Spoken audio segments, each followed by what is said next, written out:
Well, hey friends, welcome back to the channel. In today's live stream, we're going to be learning the important skill of giving each instrument and sound in your track its own space to shine. I promise if you do this right, you will have a cleaner, more powerful, we will have cleaner, more powerful tracks that will virtually mix themselves. A proper game changer, as Quincy Jones once said, when producing Thriller, leave space, let it breathe. If you put too much stuff in there, you're going to hide all the diamonds. I love that quote. This is one of the key differences between amateur and pro sounding music. I'll be showing you step by step how to avoid making this mistake, including my favorite visualization techniques for spacing your instruments, 3 key rules I follow, and the most common pitfalls to watch out for. So feel free to drop any questions you have in the chat. We'll hang out, have fun, make some music, discover new things along the way. The goal, as always, is to help you to become a better music producer. So without further ado, let's dive in. Hopefully, microphone-wise, we're already working good on the levels there. What else would we like to sort of talk about? Well, let's talk about Quincy Jones for a second, a little story there. I mean, Quincy Jones, one of the, I think, greatest music producers ever, definitely one of my favorites, alongside Rick Rubin. I could kind of listen to Quincy talk about music for days. And I think a perfect place to sort of begin today's video would be lean into how Quincy often talks about arranging music like a pyramid. That is, bass frequencies at the bottom, mids in the middle, and highs at the top, with each element having its own space to shine. This, visualizing that really helps explain, I think, frequency arrangements to producers. Think about it like a pyramid. Listen to people like Quincy Jones. They, that's absolute gold when it comes to what we're sort of digging in today.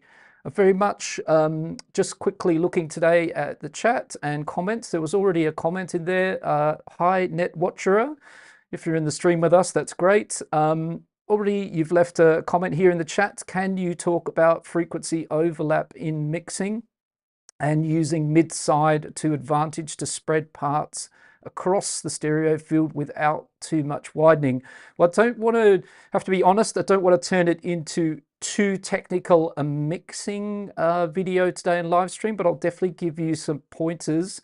Frequency overlap, we're absolutely digging into today in today's topic. Mid-sides, that's a good topic to dig into, but probably a bit more of a technical one, and definitely something that I would tend to think about when it comes to mixing, as you pointed out there, rather than composition. And what I'm sort of looking at today is more or less something that you can think about a bit right from the beginning of your track idea. So it's not a mixing stage of production. I'm actually sort of hoping today to show you a great skill and a great thing to think about right from the very start of putting a track together. And as I said, it's a common mistake. I listen and hear a lot of music that people show me, and this is a common mistake. It's a common theme that happens. So let's look at what that common theme is. Let's break it all down. Let's figure out how we can work around it and level up our skills so that we can become a better music producer. That's the goal, really. So I'm just going to move a couple of things out the way. Just going to test my audio as far as music goes, and we'll just have a look at the levels there. So this is a little track I'm working on at the moment of my own music. I'm going to use that as a bit of the first point of where we're going to kick off today. So let's loop it up a little bit somewhere here on the timeline and just around this area here. And let's have a little listen. I'm just going to check what sort of output that's giving us. Maybe give it a little bit of limiting.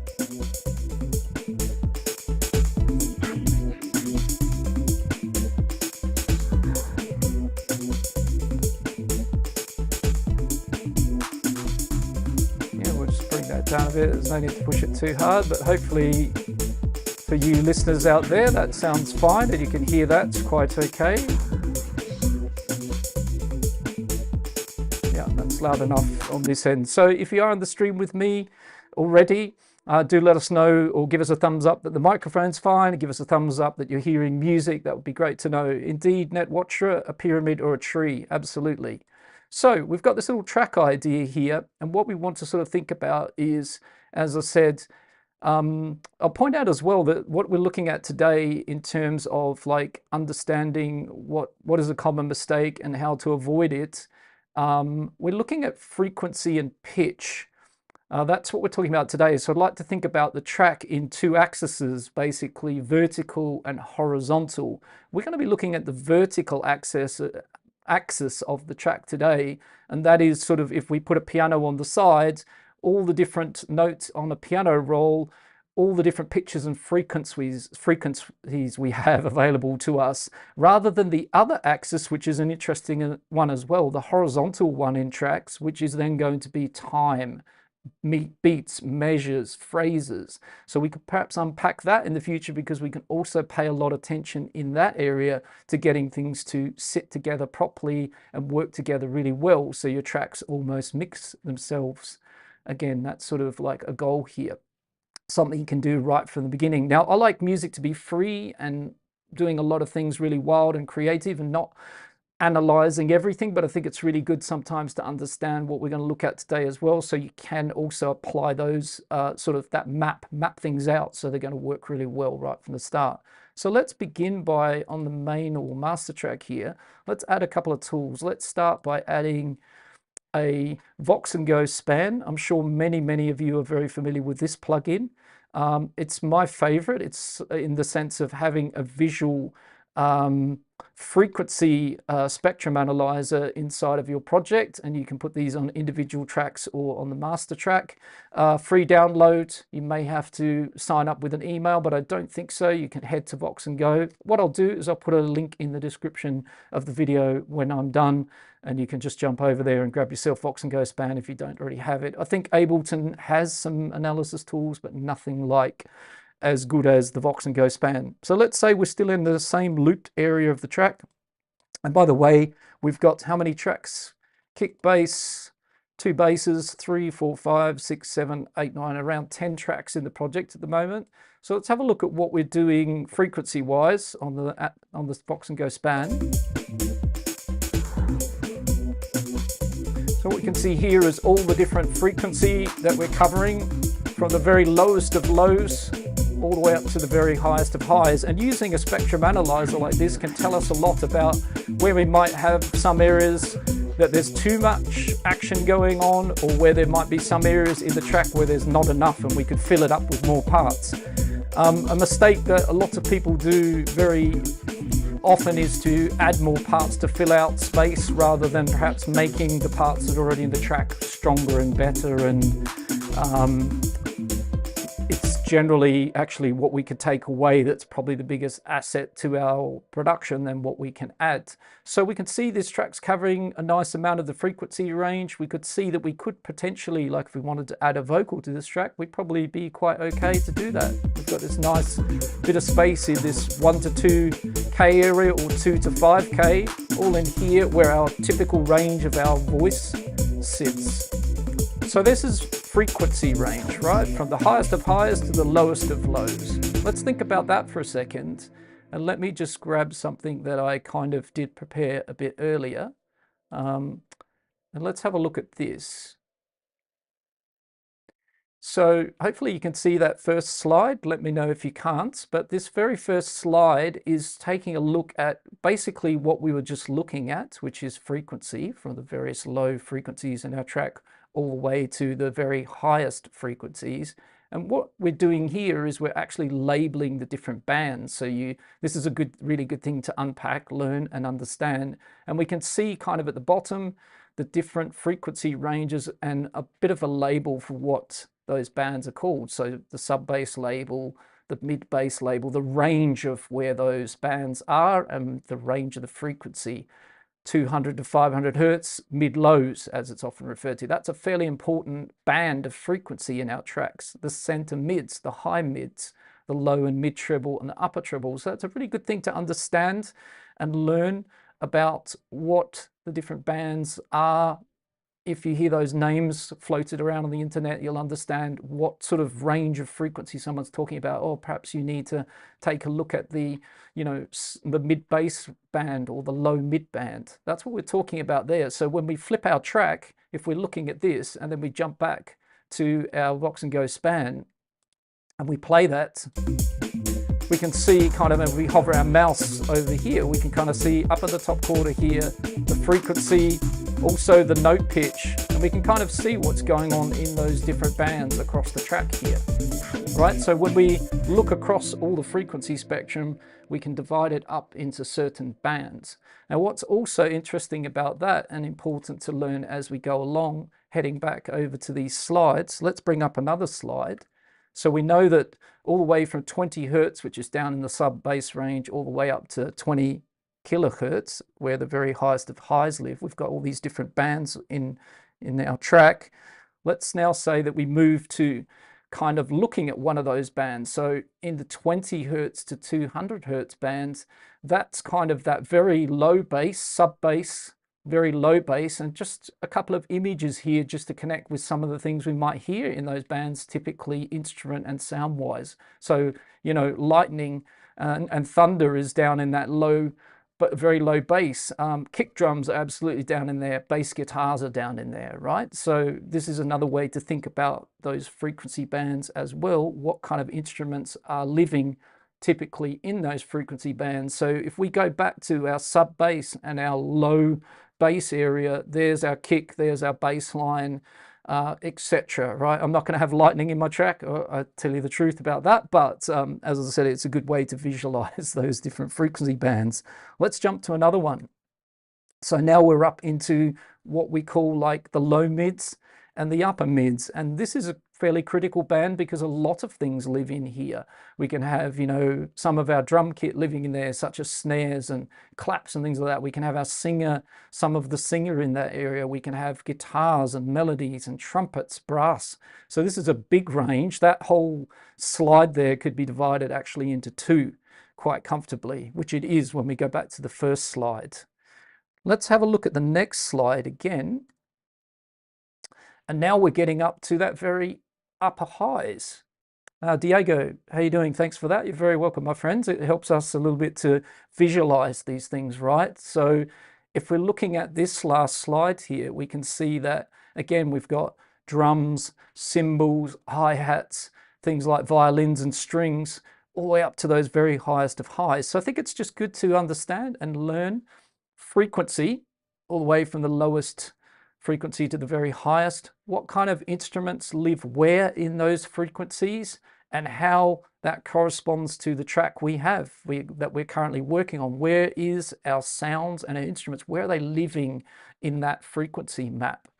Now, hopefully some of you will know, and if you don't, that pitch and frequency, they are very connected, right? So basically it's a way of labeling the same thing.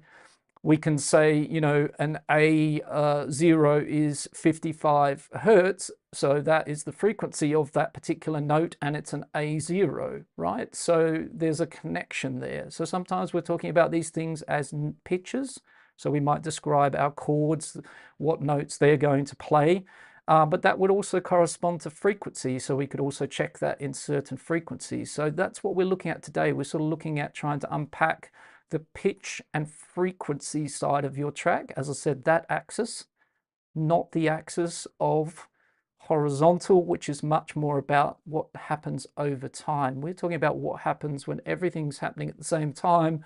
All those instruments and sounds are living together in this big old map of frequency.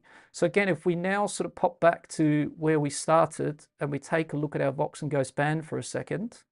So let's play this loop that we've got going on here in the track. And we can kind of see that if we hover our mouse in different places, like right down the bottom here, the sub bass or the very low bass in my track, it's not particularly loud, and I think that's quite a good thing. So we can see up the top here, sort of we're in the minuses of the range here, so we can kind of actually adjust a lot of these sliders to kind of magnify different bits of information, but what we can see here is this is quite quiet. And we can also see that we're spreading, this particular track spreads nicely across all of the different bands of frequency that we saw in that very first slide of the low, subs, mid bass, upper mids, highs. I don't visually see any particular problems currently looking at this track, right? I do see potential for, like I was pointing out, which is a good thing. If we're looking at this, I see potential where there could be some space that we could add something.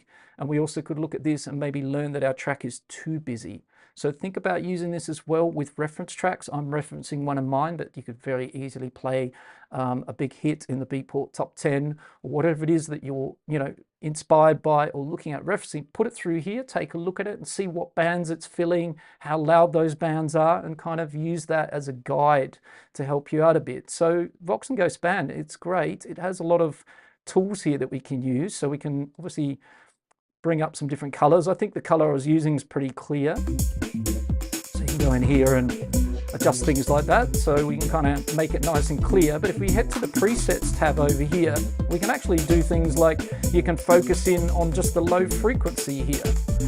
So this now is not the whole track. So if we just basically solo a few things here, that's the low end of this track at the moment, and we kind of have a more detailed view of what's going on in that. So if we go back and look at the default view, it looks like this, and it's just the low instruments, right? The very low basses and the kick drum. But Vox and Ghost Band does give us some really handy tools in here where you can look down this list here of presets and you can see low frequency inspection, stereo smoothing, mid-side. So talking about mid-side, Net Watcherer, we'll have a look at that in a second, just so you can see how Vox and Span can deliver that information, which is why I really love this tool, and it's free. So do get it and put it in your toolbox because it's a very valuable asset. DJ Norman, hello my friend, how are you? Hope you're well and enjoying your Sunday. Great to have you on board, as it is Diego and Net Watcherer. And if you are also joining in the live stream, please say hello, drop hello in the chat, let us know how you're doing.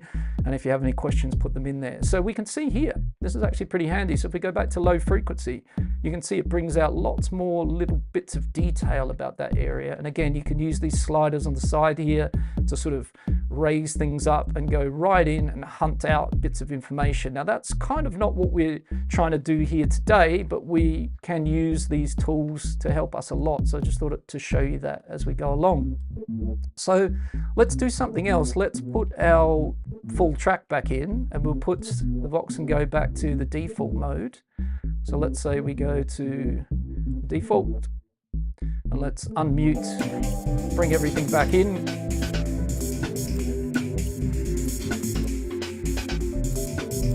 Just make sure I'm back in this loop here.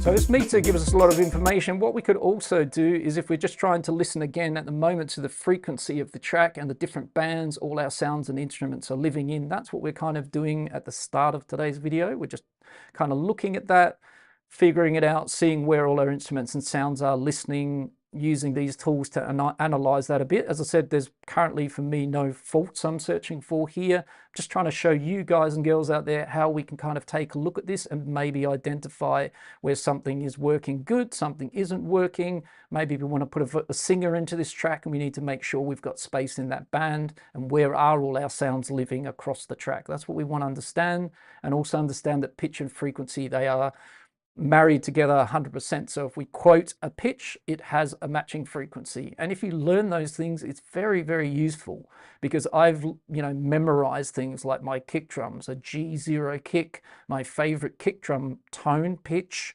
note is 48 or 49 hertz. And that means I know that that's living in that band of frequency, right? So if we kind of actually, let's test that. So if we just put the kick drum in here, and we change to that low frequency inspection, right?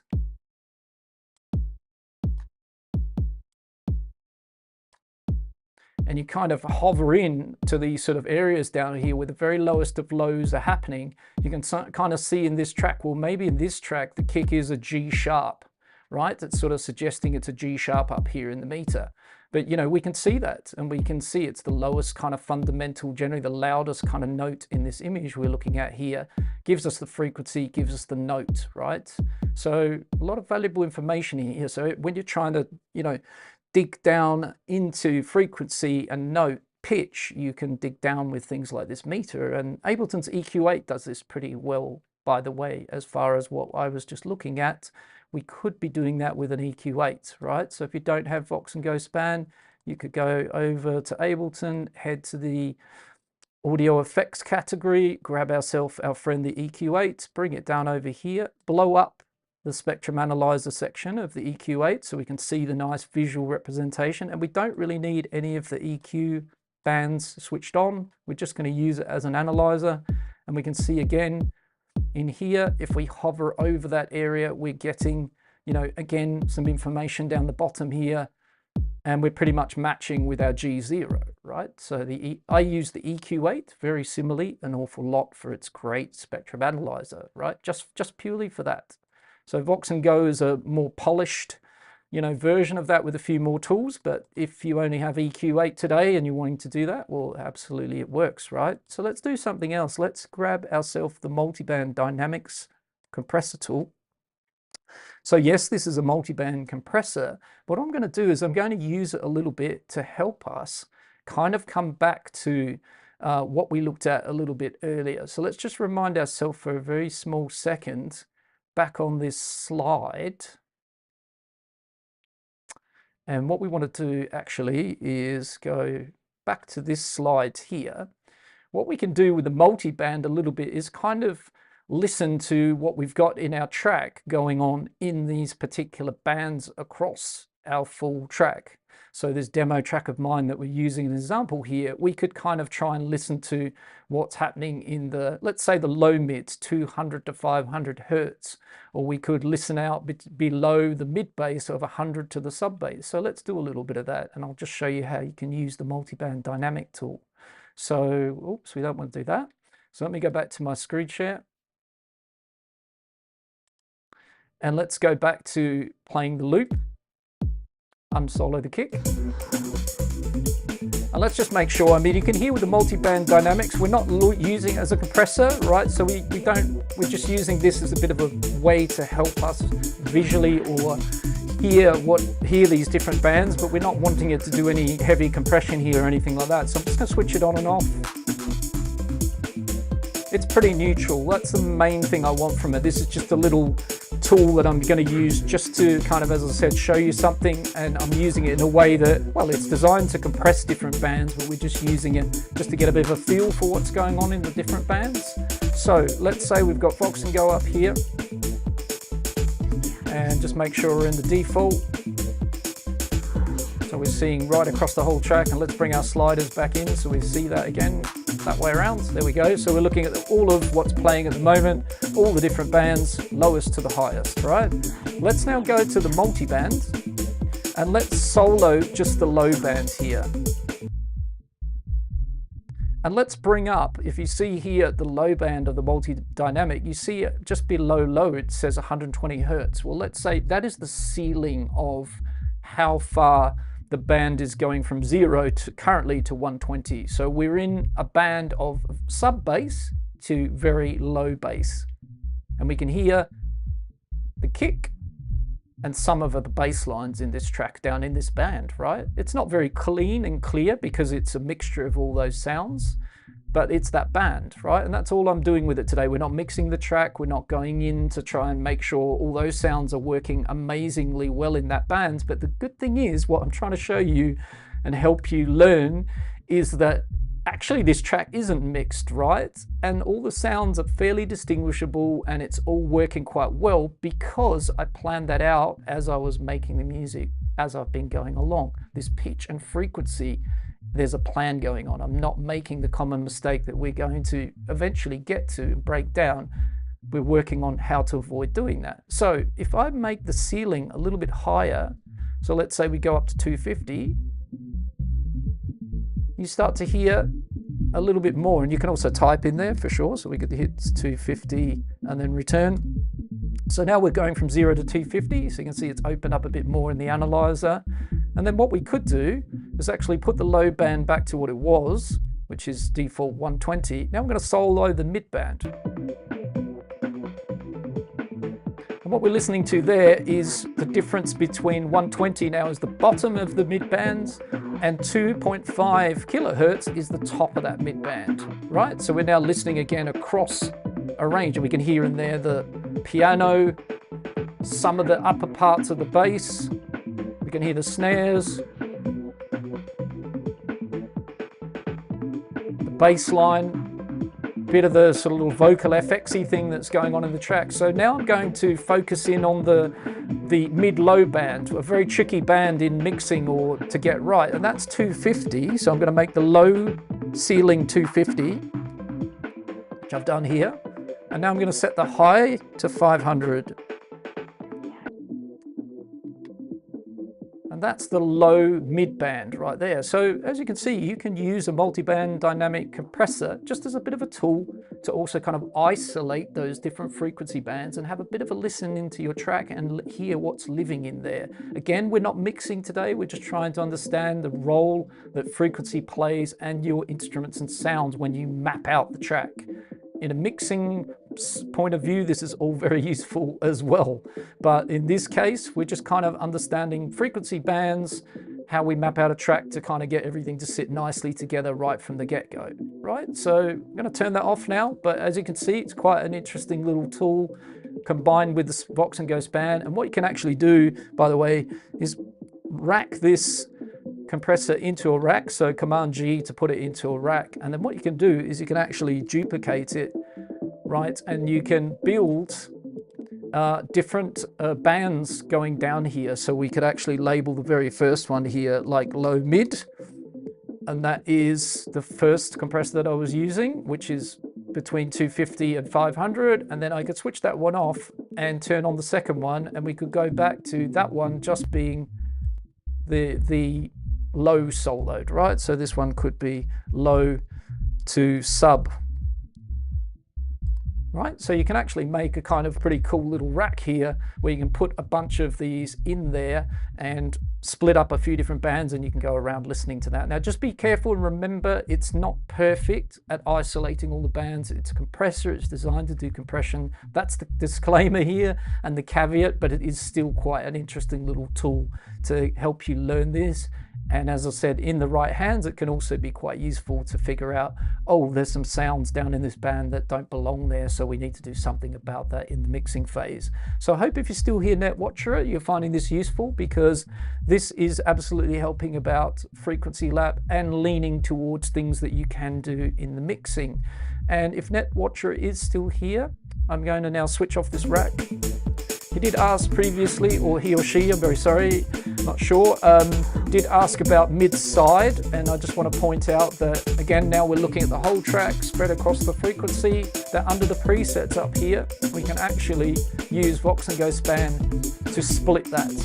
And that's amazing, again, the tool that it can give us here. So what we can do is overlay the mids with the side bands. So this lower color here, or the lighter green, it's actually orange, but it's behind the darker green is the sides, and the other band behind is the mids. And that is really useful, again, from a mixing perspective and putting your sounds in the right areas in the stereo field. More a mixing thing, but again, the Vox and Ghost band, very capable tool, and it allows us to do that. All right, so let's now dig into the next part of today. We've done frequency now. I don't know if anyone's got any questions about that, but we've looked at the bands. We understand that note pitch is absolutely related to frequency. Every note pitch has a frequency, so we can describe it either way. That we want to lay out our tracks so that we are spreading across that frequency range, that we want our bands to be working for us. And typically a smiley face would be a good thing to think about, that the low band and the high band are the tops of the curve of the smile, and in between the mids and the mid lows and things are more down in that dip. But yeah, we understand a bit about frequency and bands and where hopefully all our sounds and instruments typically live. Now let's do a bit of rearranging here. We're just going to bring all the musical bits of this track down into one location. So we're going to bring down the basses, We've got this piano melody, bit of a vocal FX thing and a melody. So let's actually bring all of those down to there. The FX thing doesn't matter. The drums and the kick drum for the moment. We might have the kick drum lower down as well, just for the moment. And what I want to do, I'm just going to Command J and consolidate this little clip here of the piano. Let's give that a nice bright color. Let's also maybe give one of these basses a little bit of an easier color to differentiate. So let's make it something like yellow for the moment. And I think that probably, yeah, maybe what we'll do is just split this section here of this bass and we'll give that a brown color. Let's try another one again, a bit brighter.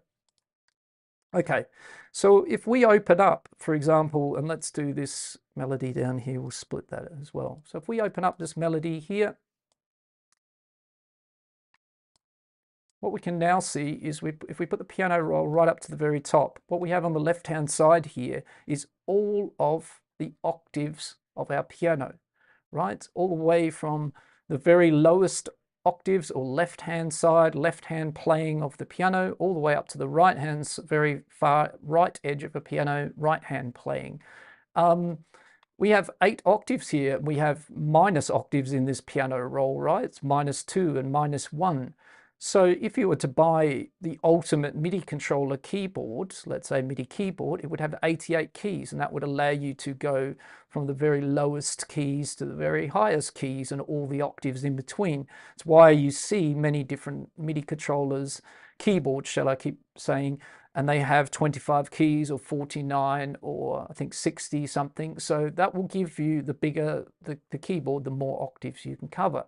But straight away, as a caveat to that, if you're writing house and techno and electronic music and music for clubs like me, deep house, tech house, all of those different genres, do we need more than 8 octaves? Absolutely not. Do we even need 8 octaves? Absolutely not. What most of our tracks end up living in is between C0 on this piano roll of Ableton. So down here in this octave here, we're going to have that low band of frequency, sub basses, kick drums, low basses, and then we start working way up. We absolutely can have things living in the 1 to 2 octave, the 2 to 3, the 3 to 4, the 4 to 5, and then the 5 to 6, maybe 6 to 7, but really most of our music lives in about 5 of those octaves, right? And that's a very key thing to understand, because if we put let's say we just open up a new MIDI track. And by the way, I hope you're finding this useful. Do let me know in the chat if you're learning from this and you're finding it helpful. I hope you are. It is me doing a lot of talking, but hopefully the explaining is making sense and helping you to understand this. And it is really important to understand this. I can't stress that enough. It will make your tracks go to a whole new level. So if we put a grand piano on this particular track here, and we open up a little MIDI clip in here, and we can even just bring it down to 1 bar, it doesn't really matter. And we're going to open that piano roll up, but we're going to put a note here, and we're going to hit play, and we're going to move that note, right? And we're going to move it up. So that's a C6. That's very, very high. You might have something in there, like a little bit of a top melody or some little effectsy things. C7, extremely high. And now we don't hear anything. That's too high. So you can already see that 6 to 7, that octave, if I'm being honest, I don't have a lot in my tracks ever really in the octave 6 to 7. So we can already almost put a line through that frequency and that pitch as something we might not ever use. We may use it, but not that common. 5 to 6, absolutely. High melodies, high sounds, if we're talking about, you know, melodic instruments, absolutely up in there. Maybe a bell or a triangle, you can kind of hear frequencies and pitches again that might be in that octave, living in that octave. 4 to 5, potentially lots of instruments in my track and sounds, a lot more, let's say, might live in that frequency band, in that octave. C3 to C4, absolute bread and butter, very popular octave in the track. Lots of things in there, chord progressions, you know, important stuff, vocals, you know, things that are living in that area. C2, C3, again, maybe the lower notes of a nice chord progression or pad or something like that. Maybe a bass lead hybrid could be in that octave. Down to C1, we're still absolutely working. C1, C2, bass lines. All the way down to C0. Now, if you've got a C0, that's a really low note. It's getting right down into the sub bass territory. If we bring in our EQ or the Vox and Ghost band, doesn't matter which one we choose, we just want the analyzer, right? We pop this up here. We've got our C0 all the way down there, or C1. It's very, very low, right? And there's one caveat as well. I must point out that sometimes you will get a little confused because what some people call octave C0, somebody else calls C1. And some of these tools, unfortunately, can be a little confusing. So that's where the frequency stays the same, but the note pitch might be described differently. So what do I mean by that? Let's maybe just check on the Vox and Ghost band for a second. That's really annoying. I'm sorry, guys and girls, Ableton's just crashed. That's a bit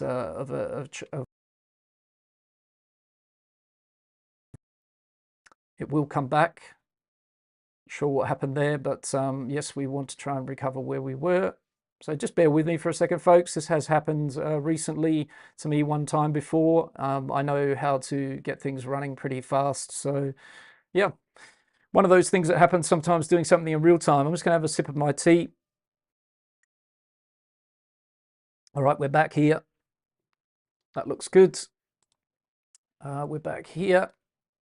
We're not going to report a crash just right now, but that is a bit frustrating. One thing I do need to do potentially is just make sure my sound share is going to work for Ableton. So that's probably the last thing I need to just make an adjustment on. So let's just have a quick check of that, and we should be back in action, I believe. So let's try that. So fingers crossed you can hear that fine, and we're back in action. Sorry, I don't know what happened there. As I said, it has happened a few times recently. I think 12.1, there's a little bit of a bug in there somewhere, and it is prone to crashing. So where were we? We were looking at this piano note down in C0, and I was talking about that some particular, it's done it twice. That's not good. Wow. Okay. Well,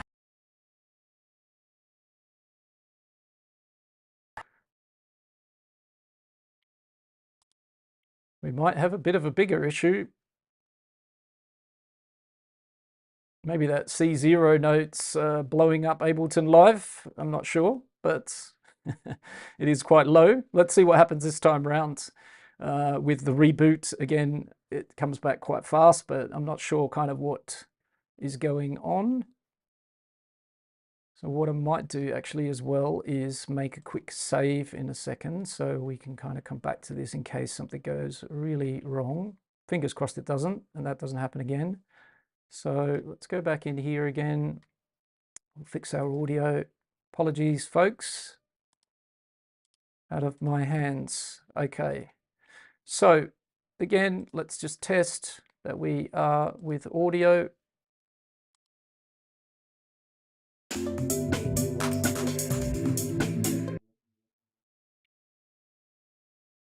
So when it gets to the piano, we should have sound. There we go. Okay. So I'm a bit nervous of what I wanted to try, but we should be able to do it. Otherwise, as I said, we're sort of not going to get too much further. Let's try it. I'm going to click on the main track. I wanted to open up the Vox and Ghost span. And what I wanted to look at, so far so good. Now let's just loop this. So we seem to be back in action, folks. And what I wanted to just show you is that, for example, in Vox and Ghost span, it might call this particular note, you know, it might refer to it as something completely different as it might feel that the octave band is 1 rather than 0. You know, so that's something to keep an eye out. As I said, just be familiar with whatever tool you're using. And, you know, if you're staying in Ableton Live, then as I said, it's kind of, if we come back to the EQ, put it behind the piano, and we're looking at this band, it's kind of giving it as C1 here. But the frequency of 64.3, as I said, is the frequency. That doesn't change, but the note itself, as you can see, is sort of C0 here, but it's showing as C1 on the EQ. And that is something, as I said, you will have to contend with, depending if it's the Vox and Go Span or the Ableton EQ.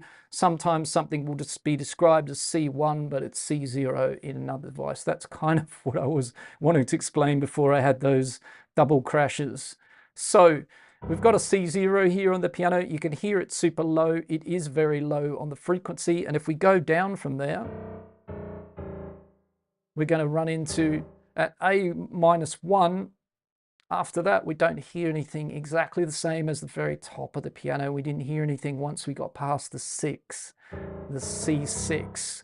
Right? So similarly, there's a cutoff down here. So again, what does that tell us? Well, if we zoom out all of that piano roll, we're not going to be populating that with our sounds. And if we're making electronic music, house, techno, tech house, deep house, all of those genres, progressive, Afro house, etc., we are probably most likely working between the 0 and, let's say, maybe the 6. So therefore, a 49 key MIDI controller can absolutely be quite useful because it can give you about 4 or 5 of those octaves. So an octave is 12 semitones. So if we times it by 3, we get 36. If we times it by 4, we get our 48th key. Right? So that's something we need to know. So the next thing is, as we're working our way towards the common problem of common mistake that a lot of people make.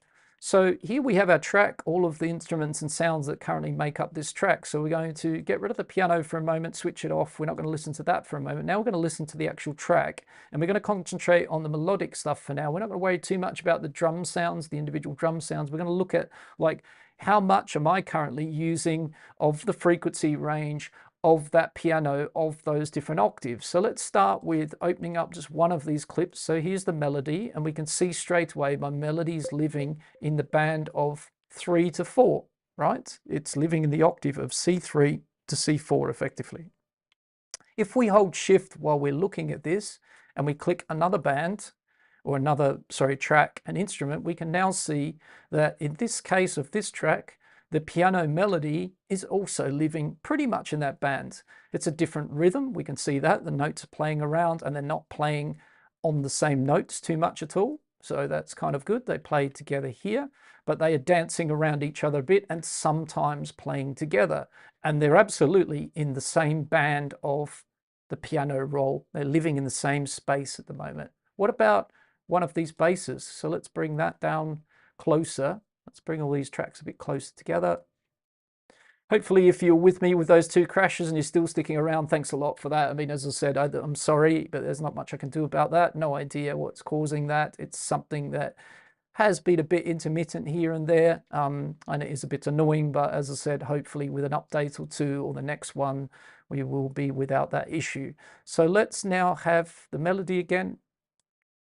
Let's go shift and have the piano melody, and let's now bring in bass number 1. Okay, so that's down in here. Let's now have the next bass. And so what we could see now is if we sort of bring this piano roll up again to the very top, we can kind of see this map that we've got here, remembering that we could be from 0 perhaps all the way to 6, but you can see that I'm not all in the same space of the piano roll or the same octave. And that, my friends, is where we were working towards today, is the common mistake that I hear people do. They show me their music and everything is all sitting in the same frequency range and area, because that's also happening here, and the same pitch range, right? And that's not what we want to do. We want to think about our track like in this vertical direction, looking at the piano roll, looking vertically through frequency and pitch. We want to think about spreading those things out. Think about it like a cake, that you're layering the cake up with jam and cream, and then more cake, and then more jam, and then more cream or chocolate, and you're layering it up. And so here we're doing a pretty good job of using C1 to C2 for our basses. We've got our kind of chords or one melody sitting in that nice middle of the track in the 3 to 4 octave, and then another melody sort of dancing around that as well, just getting up into the 4 to 5. So we're not living all in the same space. We're kind of spreading it out. What about our kick drum? Well, I'm pretty sure that when I chose my kick, it's down here. And we do know, because we looked earlier, that the kick was a G0, and so it's actually down here. When we were looking at Vox and Go Span before, we actually identified the tuning of the kick and the note that I chose to have my kick in, and it's here, right? So what you've actually got is a kick drum down there. So if it was the kick and the bass that we were focusing on here, again, that's nicely spread out. They're kind of interacting. Actually, that isn't correct, by the way. If we zoom in a little bit just to one bar, it's more. Sorry, I just realized I was a bit more zoomed out than I thought I was. So it's more exactly like that, right? I've got a 4/4 kick going on, and it's down there. The most important thing is it's absolutely down there in the track, right?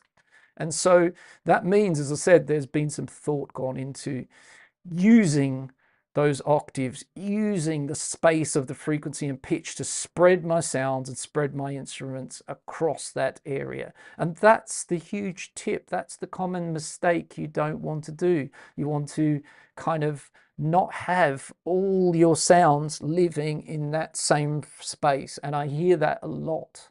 Everything. The bass is in C3, the chords are in C3 to 4, the melody's in there, the vocals in there, and then all the drum sounds and everything else in the track, and we've just got this mess of frequency and pitch. So if you look at this piano roll in another light the next time you're doing this and think, am I mapping it out so that my kick is, you know, down in the 0 to 1, and my bass is a little bit above that, and then my next bass is a little bit above that, and then my melody and my chords. You're going to give your track this really nice amount of space, and everything's going to kind of interact with each other, and it's going to be a lot more powerful, a lot easier to mix, and a lot easier to work with. Now, some decisions we make as well, maybe we have the kick higher than the bass, so we could still have lower elements than my G0 kick. We could still have a sub bass that happens down here below, or sometimes when you're thinking about the low end, you choose, do I want my bass lower than the kick, or do I want my kick lower than the bass? That's a decision we might make right from the very start, mapping out the track. Similarly, do we have chords that play low? Do we have a high melody? Do we have a hybrid lead bass that might live right in between? So I just want you to kind of think about that when you're mapping out your track. Have fun, go wild.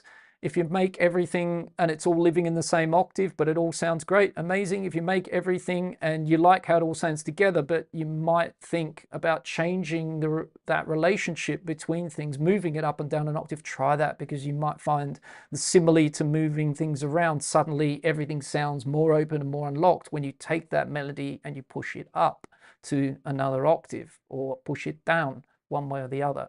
So that was really what I wanted to get to here. Without those crashes, what was the main point of this exercise? Understanding frequency, understanding pitch, understanding the bands, mapping things out so that you're getting your instruments and sounds living all together and sitting nicely together and working well together. So let's say that we reload this track for a second. So let's do that. And we'll come away from the current demo mode.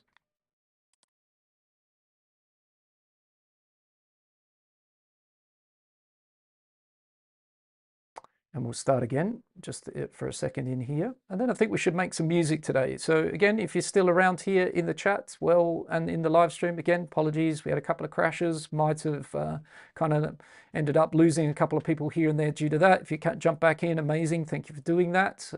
Hopefully everything, you can hear me and you can hear the music and we're all back on track. All right, so if we're back looking at this track again, and we sort of go to this section looping it. And by the way, I also have some chords here. So maybe we'll just look at this section over here. Do we have somewhere where they all play together? More or less here. So this is another loop we could analyze a little bit.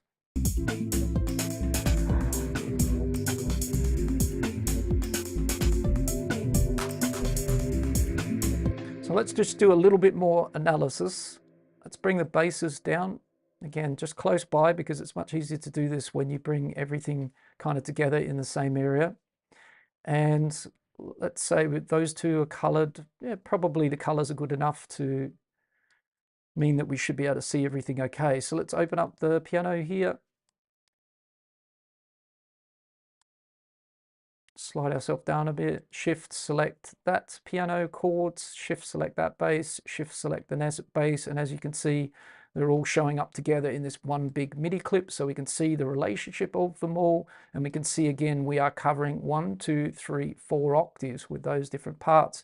Yes, they overlap a bit. Again, today we're looking at vertical relationship. The obvious other axis is this horizontal axis, which has got a lot more to do then with time and beats and syncopation, measures and divisions, and that will also work very well for creating space between the parts, right, and making things all gel together and fit together. But we're not unpacking that in detail today, but think about that other axis as well. So we can see here the rhythm and the different parts dancing around each other in that way as well. So yes, if we're looking at this for a second, and let's make a move, for example, and let's also bring the other melody here over to this loop.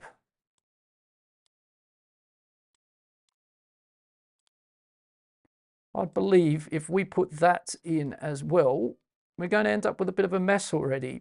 We're starting to get kind of too many things happening in the same space. Just visually, we can listen to it in a moment, but you know, we've got a lot going on in there. That's harmony. There's plenty of harmony going on, but we're starting to sort of, you know, put everything kind of a lot, not necessarily on top of each other. Again, the track's been thought out, so that isn't the case, but we do have more elements in here now, and so the clarity will be a little bit less.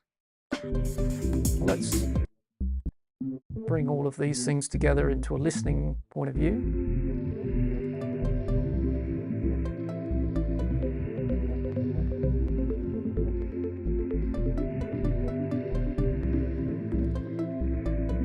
Have a bit of a meter or two as well, so we can visualize what's going on.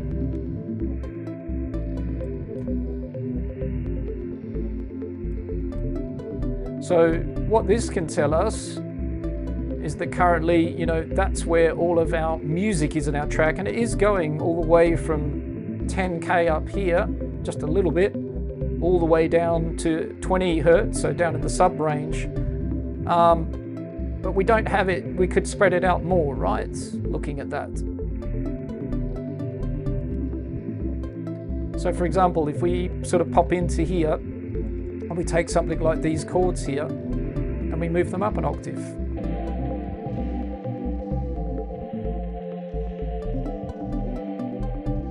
We take the melody, and we move it up an octave.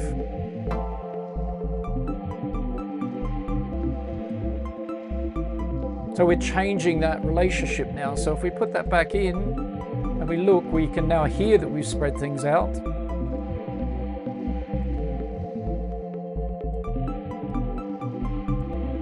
So we've raised the distance. I think the chords though, that I pitched up an octave were better down where they were, getting out the way.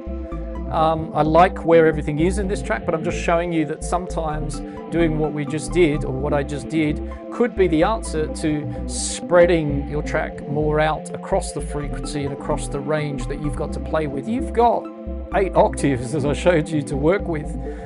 Granted that 6 to 7, 5 to 6, you know, that's a very high melody I've got now, not my taste, but maybe for another track, it's absolutely perfect to be living up here. Okay, and you can see I've got space to go down as well. Granted, my kick is down here in the 0 to 1, but I could have another low bass in here, like a sub bass or something. So fascinating stuff, I think, and I think a really powerful tool to wrap your head around. And as I said, if you pay a little bit of attention to that when you're mapping things out, or like I said, once you've made your idea, go back and then check how things are interacting with each other in this vertical space. Can your chords be a bit lower? Can they be a bit higher? Does that help the track? Does it spread everything out? Does it give more space for everything to shine? Will it add up to a more powerful track that will almost mix itself? Absolutely. That will be the result of that. So on that note, if there were any questions, fire them into the chat. Otherwise, I'm going to move on and just do a little bit of music making, I think, for the next sort of hour of today. Mainly the point I wanted to make, as I said, is the common mistake. A lot of people sending music to me, or people I'm coaching and working with, and straight away I can kind of hear the track's crowded. All of those musical elements that we just looked at, they're all living in the same space, in the same octave. And yeah, it just doesn't sound right. And it's making a lot of frequency masking and a lot of overlapping. So I hope that helps, NetWatcher, answer your question. If you're watching this back in replay, if you're still with us, you asked about, can you talk about frequency overlap? Well, we're not doing mixing, but this is leading to frequency overlap, mapping it out, planning it out good, less frequency overlap. As I said, more powerful, stronger, better track that will almost mix itself. Another day, I'll make a note of that mid-side to the advantage to spread parts across the stereo field without too much widening. Mid-side, I think, where the gains are, talking about that and looking into that, is sort of getting your mix to work really well and not lose information when you're perhaps making a song that you want people to enjoy listening to it in a stereo environment and in a mono environment, such as a club, a mono PA system. That's where something about understanding mid-side is going to be really, really useful to make sure your track translates between those two different listening systems of stereo and mono. I personally want my track to translate between a club environment in a mono PA system where it slams in the club and works really well. I want it to be a beautiful stereo listening experience in Spotify. Mid-side is going to help you a lot in that area. It's a tool for that in the way I use it. So let's jump into a bit of a new live set and see if we can make some music and see if we don't have any more crashes and stuff. Hopefully not. So let's do that. And let's apply this kind of thinking behind what's going to happen from now onwards for the second hour of today. And let's say, I'm not sure, if someone was there, you could always suggest a track that you might like to hear, a certain sort of genre or style. But I think I'm just going to get going and get a beat rolling, and then we'll sort of see where we go from there. So maybe we'll set a modern kind of tempo, as things are fast these days, 128. I'm sounding old when I say that, things are fast these days. But the truth is, as I said, in the last 5 years or few years, less than that, we really have jumped a lot in terms of speed of tracks. So let's just have a kick, a rolling kick to start with. So we might just do that with a drum synth, just have a simple kick. So we've got a metronome or a kick, a pulse, simple 4-on-the-4 kick for a moment. So straight away, I put my MIDI notes at C3, but what is the actual pitch or frequency? Well, that's down here in this drum synth. Great, I know that my first building block in this track at the moment is F0. So if I'm in another MIDI track, looking at the piano roll, zooming out again at these octaves, I've just placed my kick right there, right? So now I could have a choice.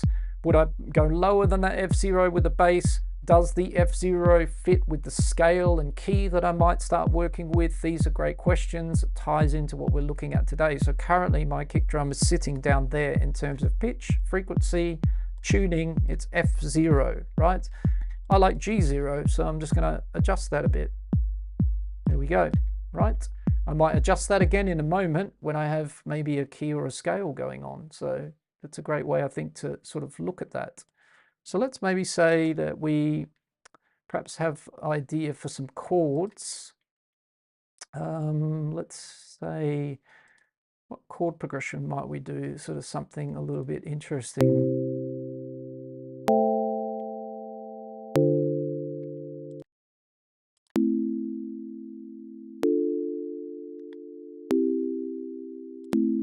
That's quite nice. These are some that I've done previously and just saved the MIDI.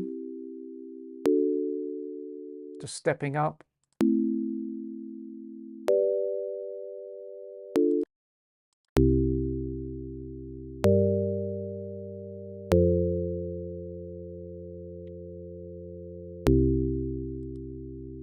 Okay, well, most of these are using, so what we might do is write our own, but we might just use the movement. So this is a 1-4-5.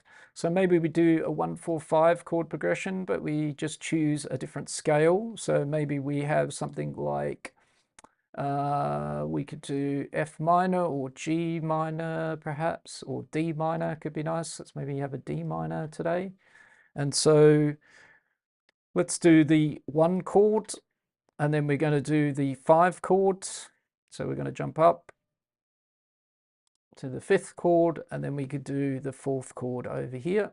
So let's do triads first.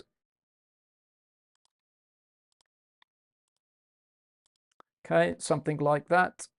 And we need an instrument in a second. So the movement is the 1 chord, which by the way is a minor chord.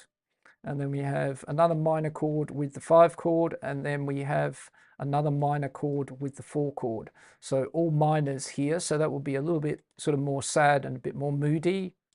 What instrument shall we choose? Maybe we can have a bit of meld on this for a second. And let's maybe stretch all these out. So we're going to select them all, make them legato. Maybe we bring the voicing down.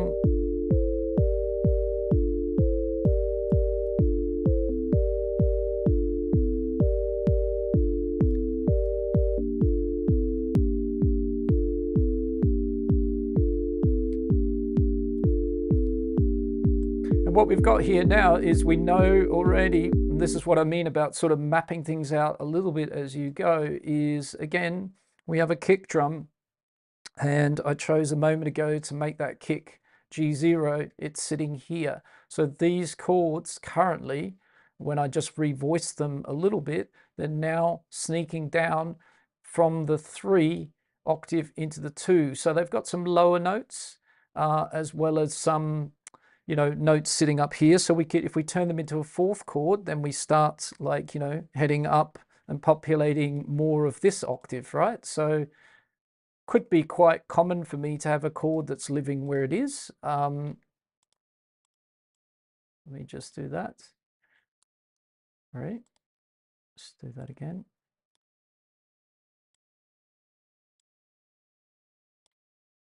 I'll just put these notes back up because I revoiced them.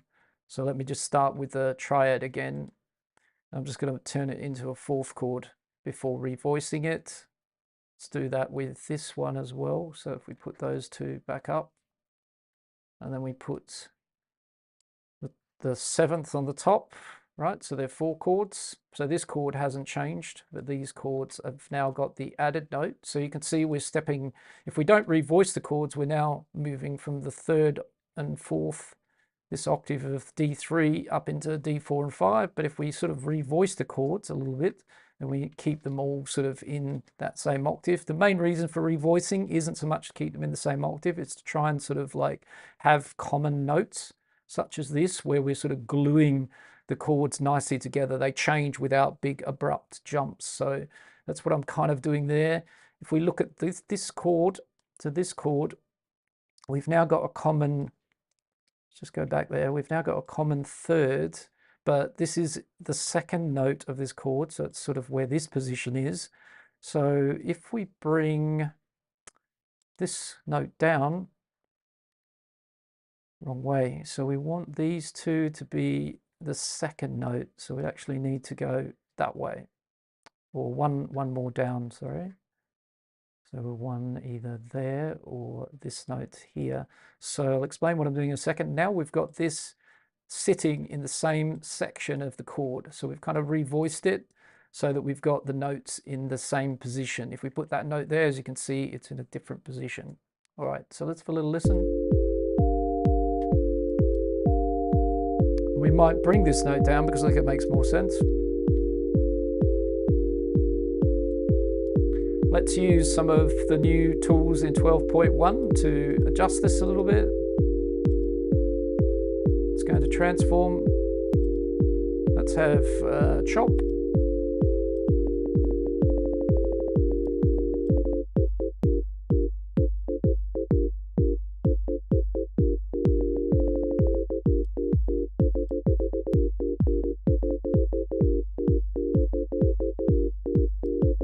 Quite like that rhythm that we've got from that now.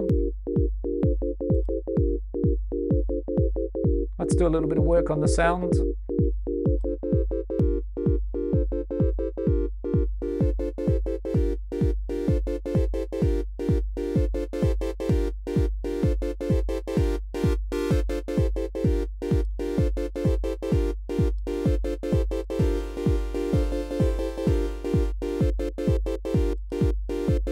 So we're going to have it really like a choppy kind of synth, very short envelope, or even plucky if we want.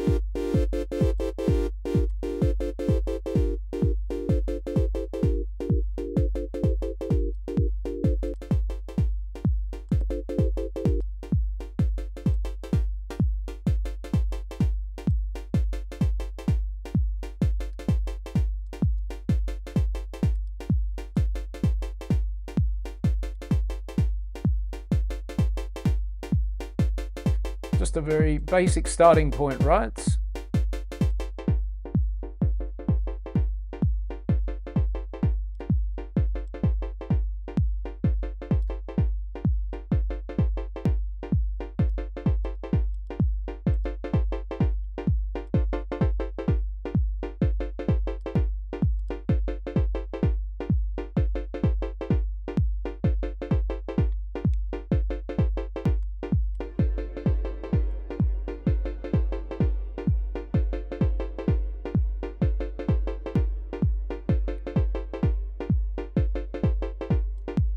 So coming back to our piano roll, we now know kind of where this element is living in our track a bit. And I think that's kind of a helpful thing. As I said, I now kind of know what frequency and what pitch that's occupying in the track, and I'm going to now sort of work around it, and I know where my kick is living in relation to that. So I've got lots of room below that to maybe come up with a nice kind of, you know, meaty bass that could go in that area. So maybe we can copy over our chords, and we can also kind of like take away all of the top notes of the chords.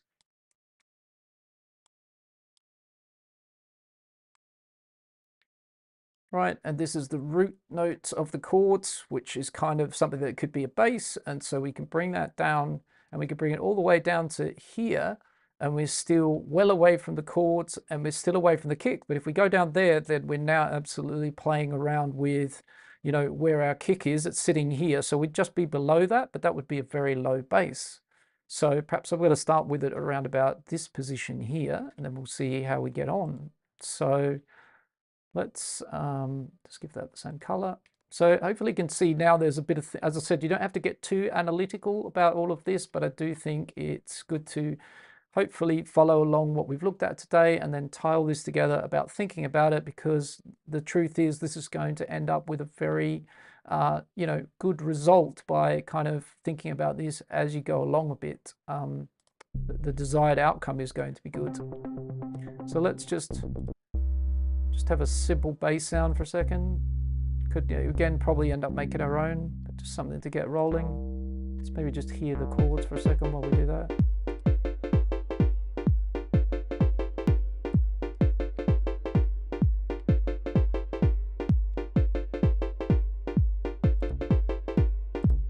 Yeah, that could be good. This one here.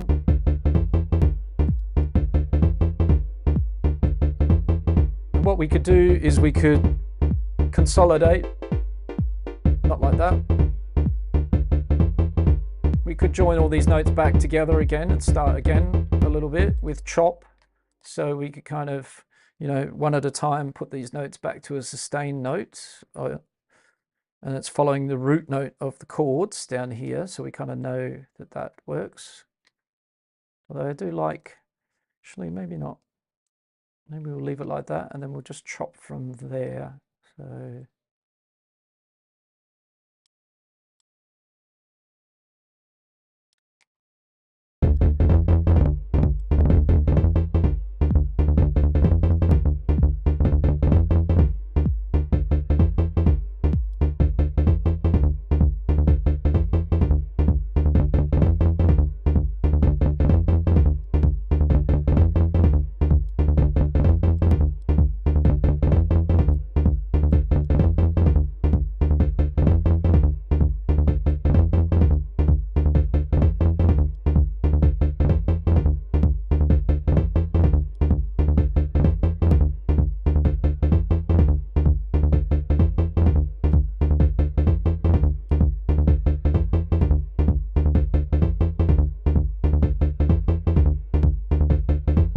So if I was to move this bass line around a bit now,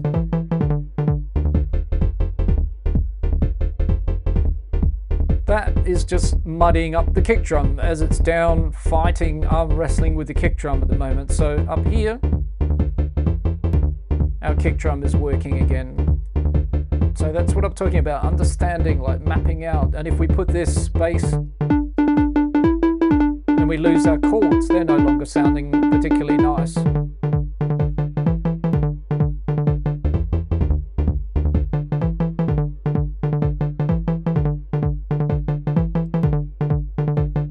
Right, could be up here, got a bit of a hybrid bass. Let's go to a kick drum for a second, may improve that a bit as well.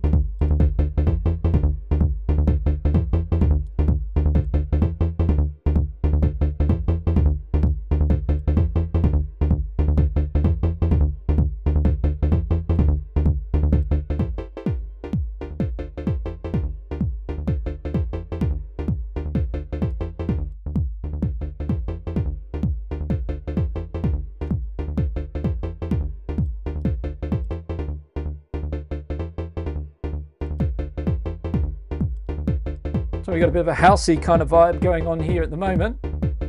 I could hear a nice kind of 909 kind of open hat or something going on here. So maybe we'll just try and pop that in. Offbeat hi-hat.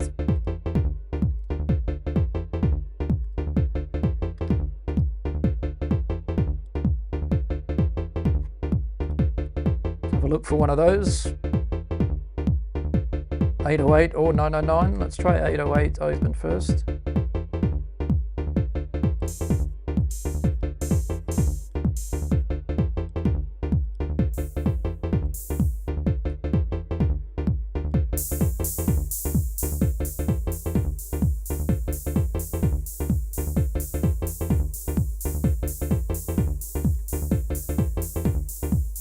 Maybe not that sample, as it's a synth anyway, not a sample, but try 909. By the way, do drop any questions if you're still here with me in the stream. As I said, apologies, we did have a couple of crashes along the way today. So yes, we did recover from there, but it kind of meant that we had to reboot actually twice today, which was not the best. So if you are still here in the stream and enjoying it, or you've got any questions, I'm just making music now, kind of having a bit of fun. Hopefully you enjoy watching this and learning some things as we go as well. I am tying it together to what I was explaining at the very start. So hopefully from that side of it, it makes sense, because we're still keeping in mind what we're trying to learn today, which is understand not to make that common mistake of all of our track living in the same octave, in the same space. We've got all this beautiful piano roll, all these different octaves to spread everything out. We should use them, in my opinion. And not just mine, many professionals, because that's how I can hear that their music sounds really, really good, and ours is perhaps struggling a bit. So let's try this one instead.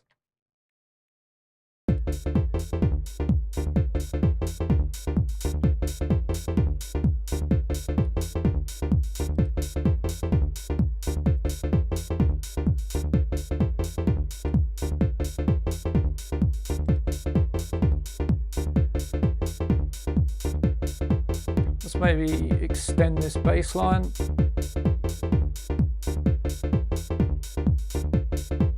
And we could do something a little bit at the end here with maybe make it a 4-bar change. Play it again.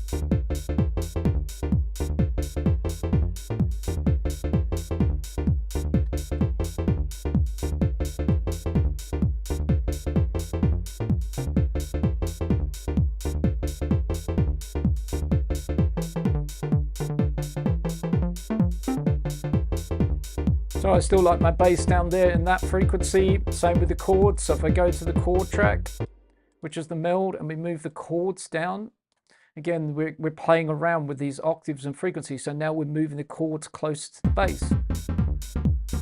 It's not so clean anymore, right? And much closer together than they were a moment ago. And that to me doesn't work so well.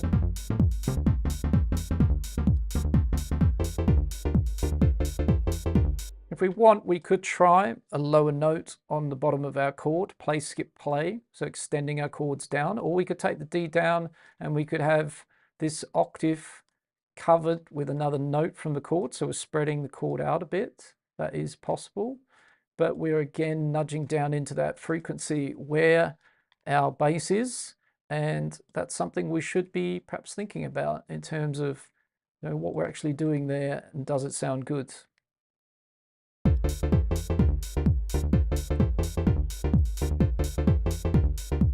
So let's take these in and out.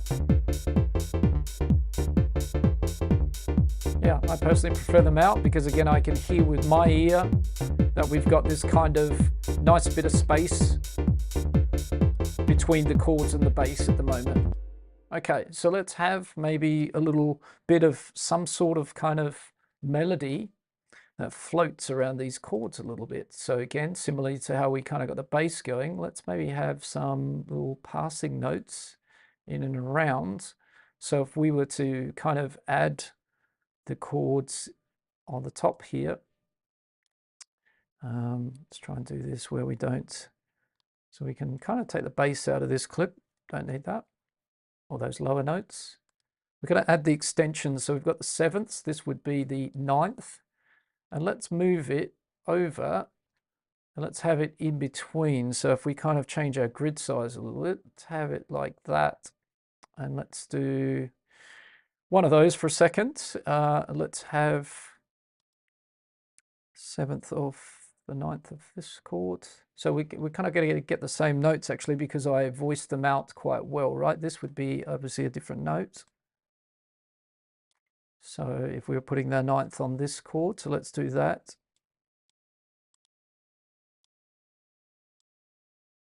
So up here, maybe we can have a couple of those. And let's spread them over to there. And what we might do is we could go and build below.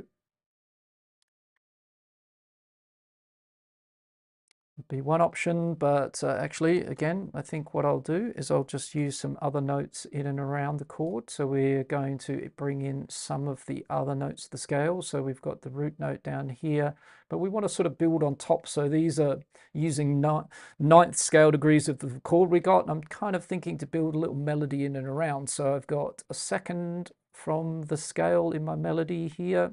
I've got a root note over here. So perhaps we could build ourselves, actually, if we build the second, a little bit of a chord here. This would be another note in the chord of chord 2. So that's the second note of chord 2. This is the third note of chord 2. We can just work on those. There's a little bit of almost like an arpeggio type of thing that riffs around on top and in between. Something like this.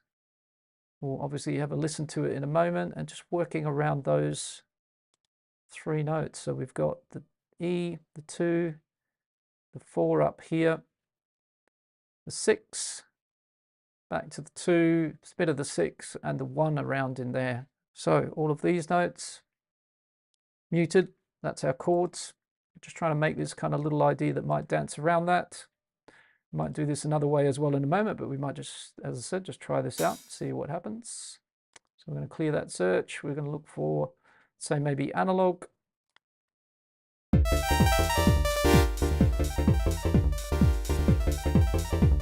I didn't realize we kind of had that sort of workflow happening, so my bad. Yeah, so I was kind of working in a way more condensed space than I was thinking.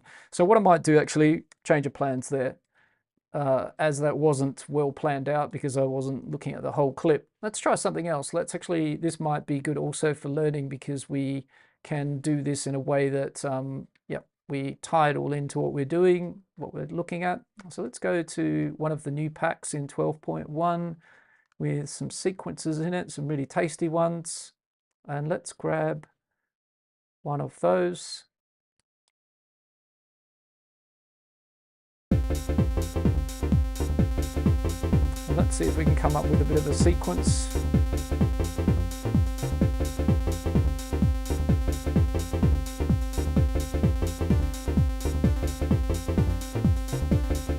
And let's set the scale here to the scale we're working on, or we can actually just turn that on and it's now in the right scale. So we can do that for us.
Just making a bit of a kind of glidey sort of synth sound here with this sequence. The sequence is in D minor. And I've kind of randomized the pitch a bit. I haven't randomized the octaves for the moment. It's following the key of the scale, the global scale in, which is great. So if I turn that off, we get kind of wonky pitch. We don't want that. I've randomized the length of the notes, the velocity a little bit. Let's try changing it to 8th notes. The rhythm. No, I think it'll be 16ths for sure. And then I'm just working on the synth sound a little bit here.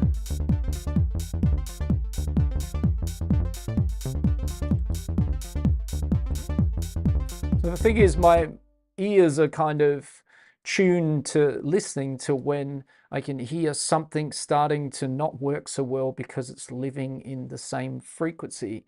And the trick here is we've got this sequencer and a synth going on, But if we look at the MIDI notes, well, there's nothing really that's going to guide us at all. What we need to really do to check what we actually have MIDI-wise is to print that sequencer into MIDI, right? So if we put a new MIDI track together over to the right and we ask it to listen to the basic trigger, or let's just rename this track, we'll call it the sequencer for the moment.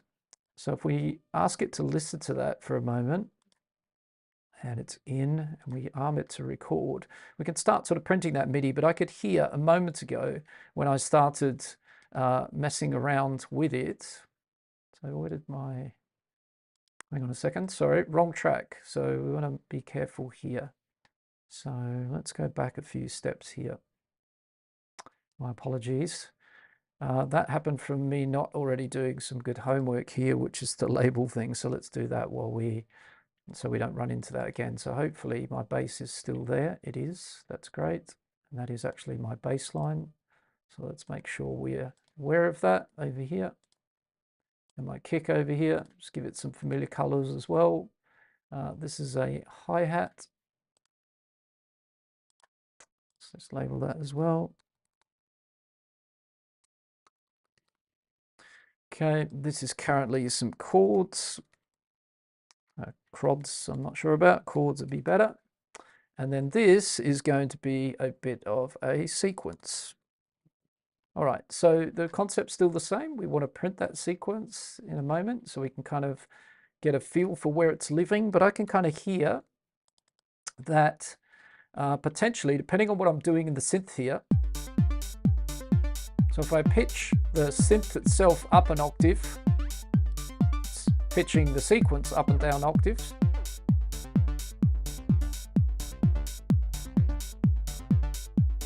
That's going to affect how it fits around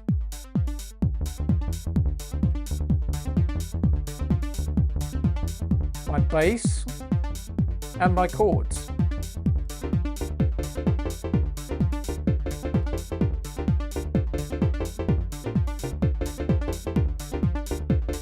Right, so if I start moving this around a bit, now it's sitting from my ear on top of those chords. I can kind of hear it's in a better shape as far as spreading that space out of frequency and pitch than it is living in this octave or living down here. We start to get a mess. So if I take the bass away, this synth could be a cool bass synth down here.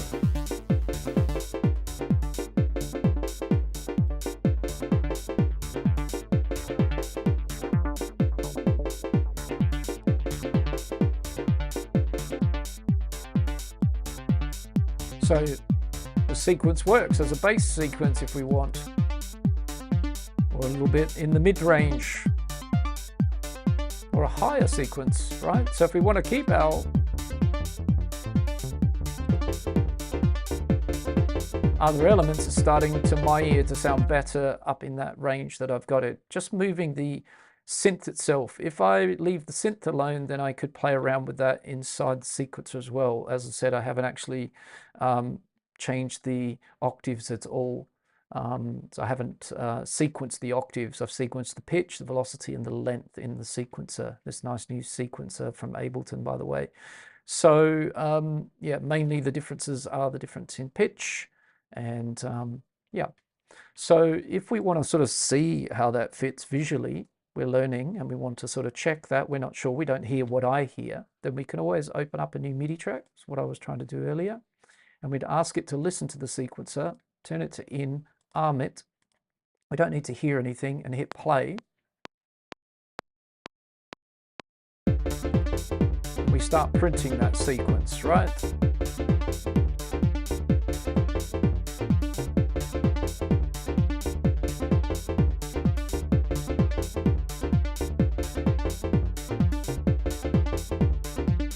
And that's enough just to show you. So what that gives us then is, again, a visual reference, right? So if we bring that over on the sequence track and we turn the sequencer off, we have the same thing happening, but now we know what notes we are actually generating and where they are living. So we can see they're in the 2 to 3 octave, right? thinking about, again, mapping out our track and getting the jam and the cream of our cake, working with all the different cake layers. If we now kind of move things around a bit, open up this clip, select the chords and select the bass line. Let's just move the bass, sorry, 1 second, across closer, so we don't need the hi-hat to see that as well. So bass down here, chords up there, lovely stuff.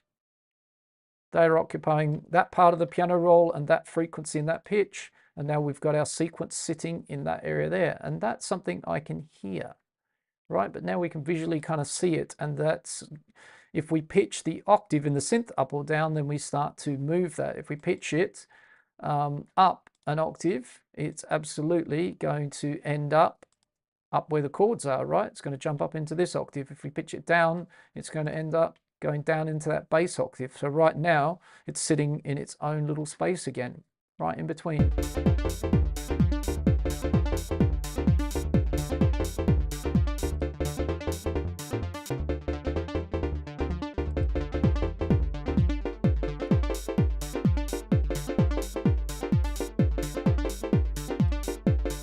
And now we can, again, as I said, work on the sound a bit.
So, you know, sometimes when you're working with the sequencer, it's nice to print it off. You can see what the notes are that we're working with, and we can make some variations of that. Perhaps we can also see music theory wise, where we're jumping around which notes we're actually playing, which notes we're not. And as I said, we could make some variations with that and flip it a bit. We could use some of Ableton's tools a bit. So all of this is practically the same here. So we only need to loop a little bit of it. So we can have a 4-bar loop there. And we could copy this down, and then we could actually sort of look at these notes here, and we could jump into some of Ableton's 12 nice tools and look at things like, well, we could just actually try, you know, inverting it. Put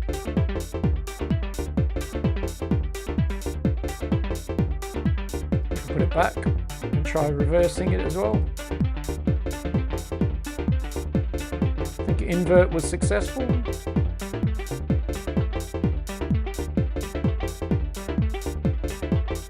the rhythm's a little bit off, that we might need to sort of adjust that a little bit.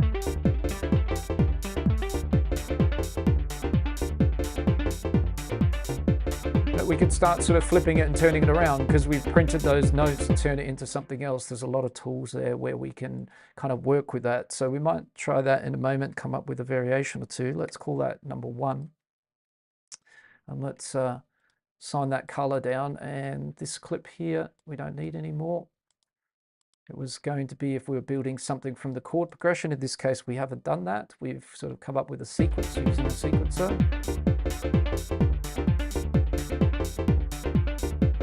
So let's have a clap of some sort.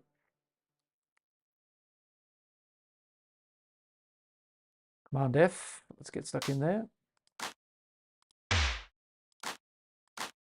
Wondering if that one might work. Let's have a new MIDI track. Pop that down there.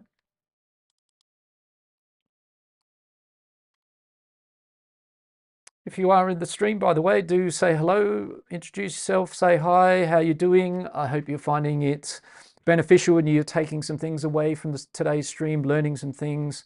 The main thing we were trying to focus on from the very start was how to sort of think about mapping out your track a bit so we get that vertical axis of frequency and pitch all mapped out really nicely and everything's sitting together and sounding great, working together in a great way. Meaning the track should almost mix itself. It'll end up being a super powerful, nice, clean track. And we'll have a look in a moment at how we're going here.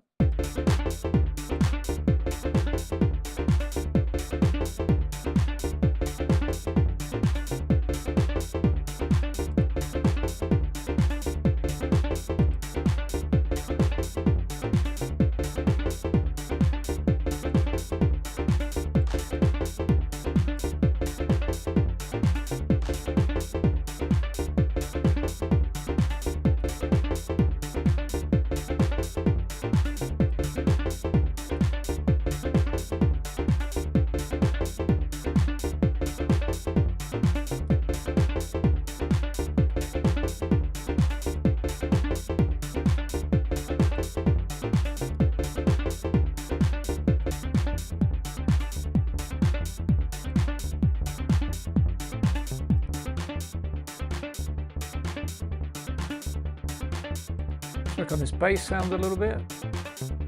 It's a preset, so let's sort of open it up a bit. Dig into wavetable.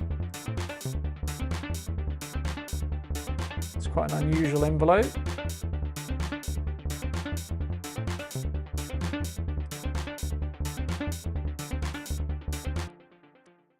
So yeah, I'm wondering whether I just try, let me maybe duplicate this track. And we'll leave that one there, and then we'll just maybe make our own bass for a second so that we can kind of control a little bit better than this preset perhaps. Also the chords have a very basic meld at the moment, nothing really particularly interesting done to that at this point in time, but we would work on all those kind of things to bring it together. So let's say maybe here we could have an operator bass.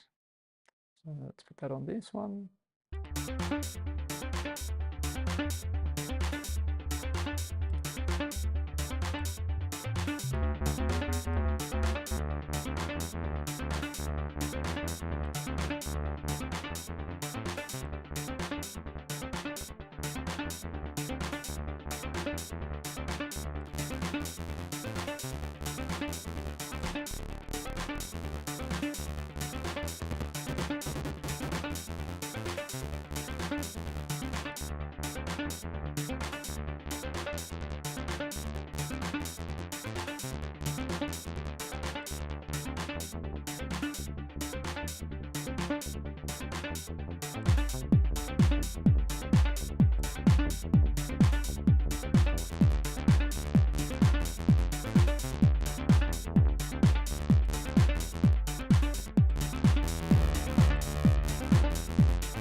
Yeah, I kind of think the bass that I've kind of implemented here with the same pattern is kind of a little bit more easy to work with.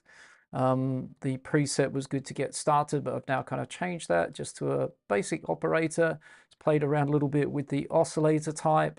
We've got a saw wave D, the digital saw wave going on in this oscillator A. No FM synthesis going on at this point in time, so we could actually flip it to a subtractive synthesis here. We've got a fairly plucky envelope, a little bit of sustain, and the filter is working. We've got a little bit of filter envelope on the cutoff, so if we roll the cutoff down a bit.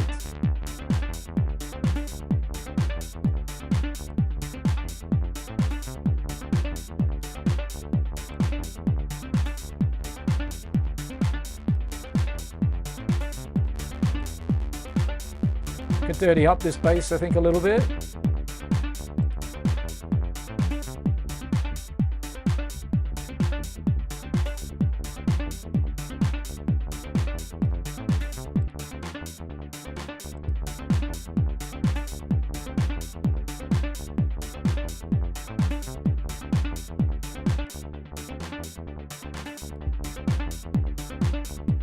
And I'm liking the sequence with the bass line. The chords, I think, don't fit the track idea as it's progressed. So let's maybe look at that for a second, the progression we have, and maybe we'll sort of work with that, but sort of turn it into something else a little bit. So we'll just copy that down. And let's say that we kind of maybe reconnect these. So we take away the choppy sort of housey chops that we have there a little bit. We go for something a little bit more sustained. We start from there. It's also seventh chords at the moment, so we might play around with that in a bit.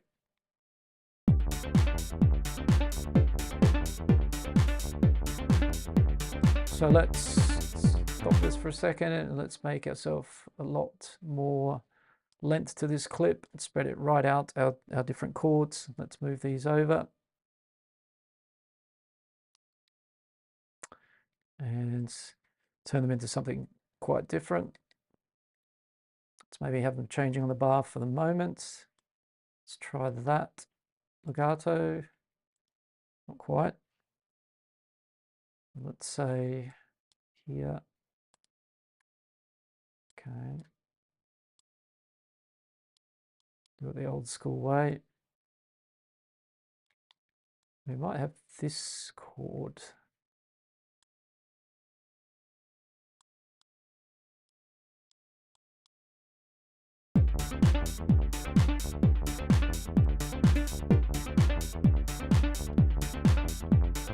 Okay, so we've got a super plucky envelope here, so we need to reset all that. And again, there's not much going on in there, so we might just start with a brand new meld from scratch.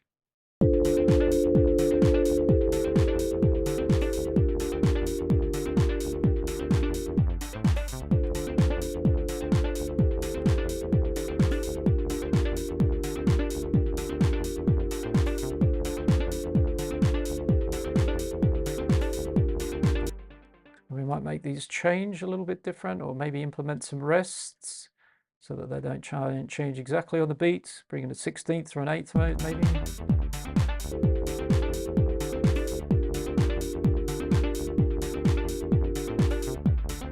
Okay, so we need to get that one chord back in. It's just drifted off at the front. So let's just bring the front of that back into the MIDI clip. Here it's not triggering because it's dragged out a bit too far.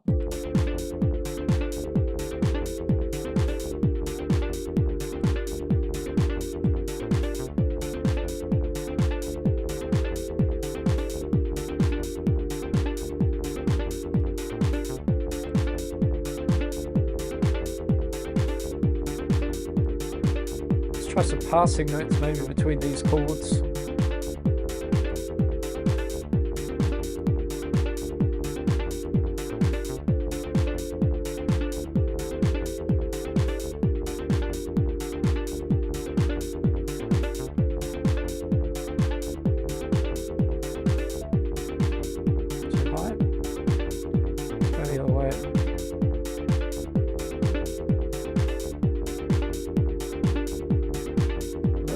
Tension in from that.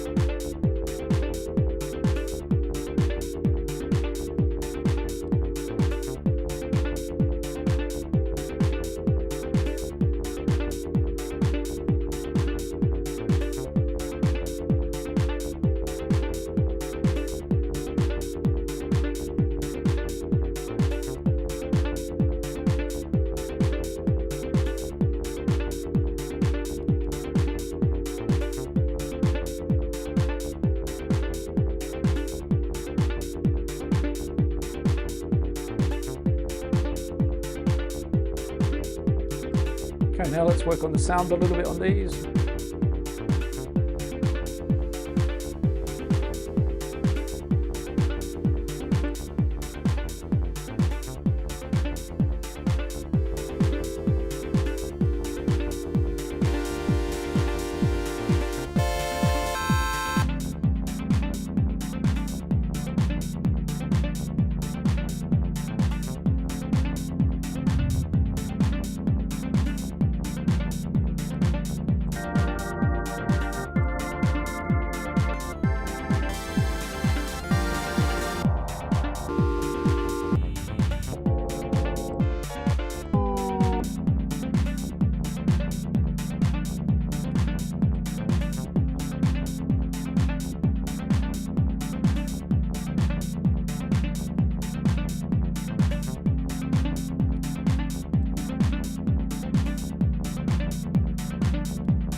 All right, change of plans here. Let's maybe try wavetable. Just looking for something a little bit more interesting in here. I mean, Melder's fantastic, don't get me wrong there, but it wasn't quite giving me what I was aiming for there.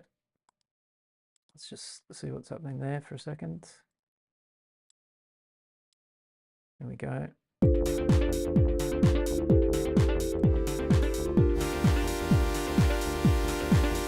what I want is some nice sort of thickness on these sort of chord pads that we've got now a little bit here, and some movement and some feeling to it.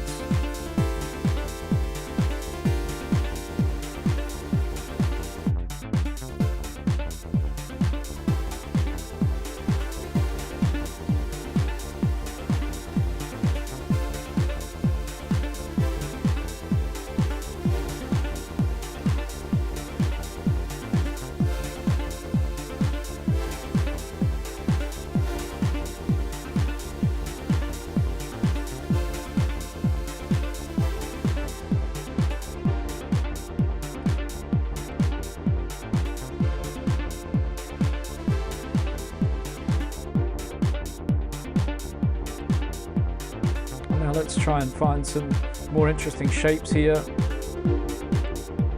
to layer.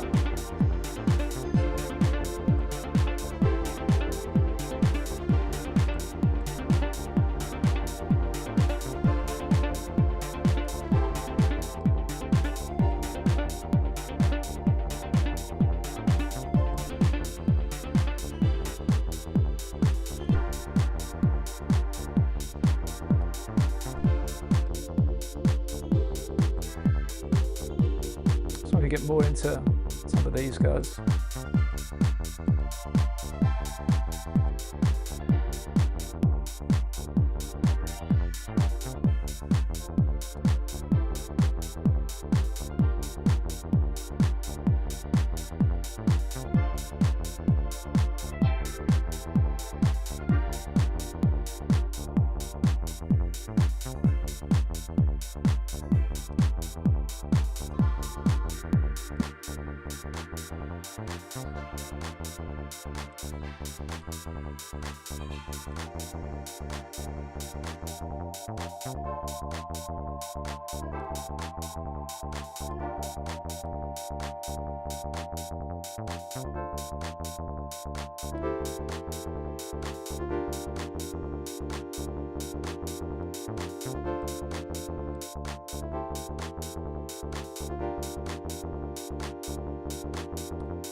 All right, just trying to develop these chords a little bit so they're a little bit more interesting, basically.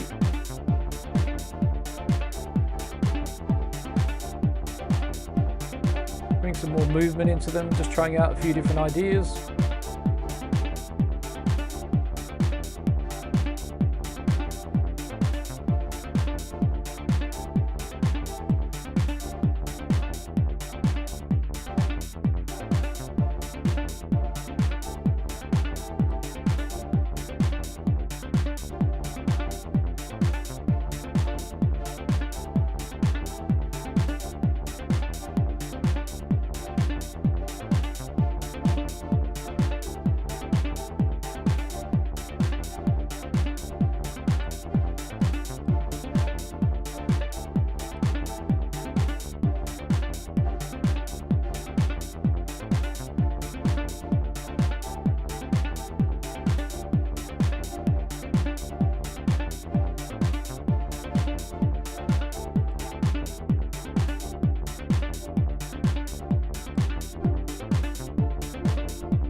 So what we want to do is take a little look at what we've sort of been focusing on a bit today, or where we sort of started looking at things today, which was about this common mistake people make about putting a lot of their music into the same pitch and frequency space, where they've got all this beautiful space to work with.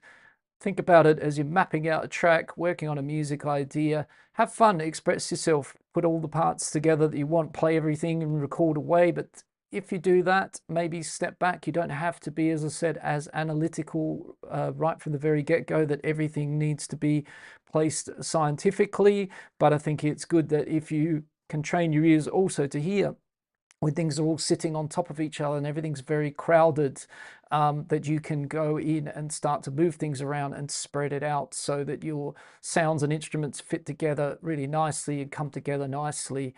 We looked at the, let's say, X and Y axis, the vertical axis, pitch and, as I said, frequency today. The other axis we can consider about sort of getting everything, you know, to fit in and around and spread out and work well together is time and beats and measures and phrases, what's happening on every quarter note, what's happening on every 16th note, that kind of, you know, looking into the tracks as well. So let's just take a little look around at what sort of frequency we're dealing with today. If we bring out again our friend the Vox and Go Span, I've got to put a link to that down in the description. Grab yourself.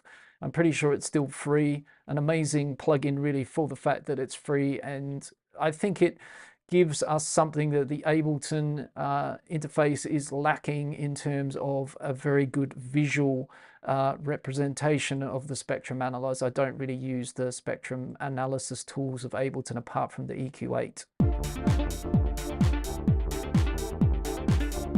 Again, this track is unmixed, no mixing going on whatsoever. We can kind of see we're covering lots of bands and lots of frequency here. If we were to just look at the low end,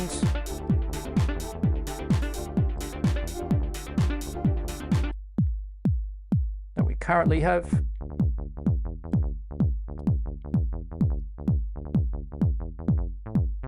And if we don't go into this detailed view, right, and we're looking at it in the default, it looks a bit like that. So it's much harder to sort of separate what all the little independent frequencies of the bass and the kick are doing. That's why this is a great plugin as well for all this beautiful information that it can give us. And we can niche or narrow right down and take a look at more detail of the kick and the bass and the harmonics of that and the sub bass. But if we also zoom out for a second, so this again is looking at the frequency side of things. If we now look at the pitch side of things and how much of the piano roll we've been using in our melodic side of things, if we open up the bass track, then add in the chords and then add in the sequence here, we can kind of see where we're working. And we've got this kind of bass line sitting down here in the D to D2. We've got the next kind of sequence sitting up in the next area, right in the D2, D3, and then our chords up in that next octave. So there's more space to add more harmony and more melody and more music here. And our kick, we know right from the beginning, if you're watching that, when I sort of built up the kick, I chose, should I say, bad English there, a G0. So my kick is sitting down in here as well, working in and around with the bass. And that's another reason why we have this kind of good, pleasing result going on again. And if we zoom out, well, we've got, you know, sorry, I should have left at least a bit of the kick there so you can just see where the MIDI notes are. So they are running along there, right? And if we sort of zoom out a bit, you can see we've got room to put some, you know, maybe put something in the 4 to 5 octave if we wish, or, you know, build some other layers in and around. That's up to you how full you want to fill that up. But we know that we're not sitting with everything in the same octave, all fighting to breathe and fighting for the same space. That's what I want you to take away from today. That's the skill I wanted to teach you and show you. As I said, I'm coming across it quite a lot. It might be a fairly simple one. It might be common sense to a lot of you, but it's not, I think, something that it's intuitive to everybody when they start making their music at the very beginning. They're not able to hear quite yet that, oh, everything's kind of fighting for the same space. And for me, if we start repitching some of these things around, we start to lose that definition. So I was sort of showing you that earlier with this sequence. So let's unsolo a few things. And let's say we just have the chords of the sequence. And on the sequence, we bring it up an octave. Gets a bit lost. It's now buried inside of those chords. I can hear that with my ear without needing to look at those clips. If I go the other way, It's nice, it goes down and out the way of the chords. But if I put the bass in, I'm starting to tread on the bass's toes. So the bass is now weaker with it down an octave, as opposed to here where it's kind of owning its own space. And if we brighten up the bass a bit,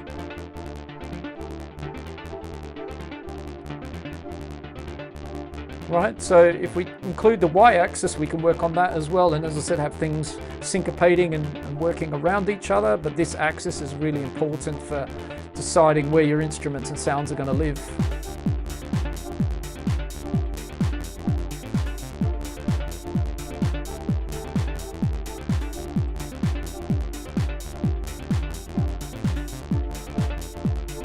And if we do our quick little trick I showed earlier as well, using the multi-band dynamics, aka the multi-band compressor, you can kind of isolate the different bands of frequency and figure out whatever our instruments are in those bands, and use that as a bit of a tool also to help us perhaps understand what's living where those overlaps that are going on. Are we happy with those? Do we want them to be a bit different? Because the thing is, we're not mixing right now, but we're making great steps towards a really good mix. And that's where I think mapping this out, thinking about it, working on your music with this in mind is going to make a big difference. And it did make a big difference to my own tracks. As I said, I kind of think about this as I'm going along, building my own tracks. So on that kind of note, as I said, apologies for a couple of crashes we had during today's stream. If you enjoyed this video, I will attach a video here that I would suggest that you watch next. It will be something that's related to this topic or something relatable. So once again, as I said, if you enjoyed this video, I'll post a link to another video here. If you enjoyed the content on the channel and are enjoying the content on the channel, it helps a lot if you give the video a thumbs up, like, comment and subscribe if you want to see more videos from this channel. And of course, as always, I wish you a great rest of your weekend. Keep on creating, keep on making music, keep on developing those skills, and help, my goal here is to help you become a better music producer. So I hope you take something away from today's video. I will catch you in the next live stream Sunday, 3 p.m. Central Eastern Time. Take care of yourselves, have a fantastic weekend, and bye for now. All the best. Ciao.